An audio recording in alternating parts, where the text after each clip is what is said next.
നിങ്ങളിൽ ആരെങ്കിലും തന്റെ കുഞ്ഞിനു വേണ്ടി അറവ് നടത്താൻ ഉദ്ദേശിക്കുന്നുവെങ്കിൽ അവർ അങ്ങനെ ചെയ്യട്ടെ. ആൺകുട്ടികളാണെങ്കിൽ തുല്യമായ 2 ആടുകൾ, പെൺകുട്ടിയാണെങ്കിൽ 1 ആട്.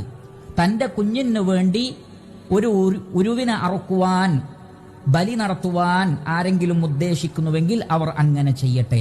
അപ്പോൾ ഇവിടെ ഇഷ്ടമുള്ളവർ ചെയ്യട്ടെ എന്നുള്ള രൂപത്തിലുള്ള ഒരു പദപ്രയോഗമാണ് നബി സല്ലല്ലാഹു അലൈഹി വസല്ലം നിർവഹിച്ചിട്ടുള്ളത്.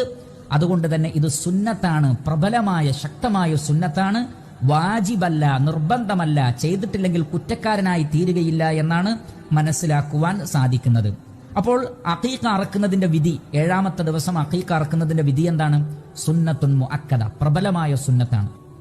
ഒരു കുഞ്ഞിന്റെ മനസ്സിന്റെ വിശാലത, ആ കുഞ്ഞിന്റെ ഉന്മേഷം, കുഞ്ഞിന്റെ ആവേശം, അവന്റെ ആരോഗ്യം തുടങ്ങിയ വിഷയങ്ങളൊക്കെ അഖീഖയുമായി ബന്ധപ്പെട്ട് നിൽക്കുന്നു. അഥവാ പൈശാചികമായ ഒരു പിടുത്തം ഒരു കുഞ്ഞിന് ഉണ്ടാകാം.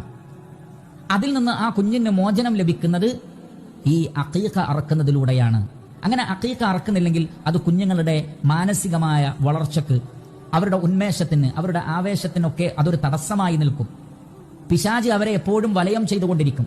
അത്തരത്തിലുള്ള പിശാചിന്റെ വലയത്തിൽ നിന്ന് അവർക്ക് മോചനം നൽകുന്നതും അവർക്ക് ഉന്മേഷവും ആവേശവും ഒക്കെ നൽകുന്നതാണ് അഖീഖ.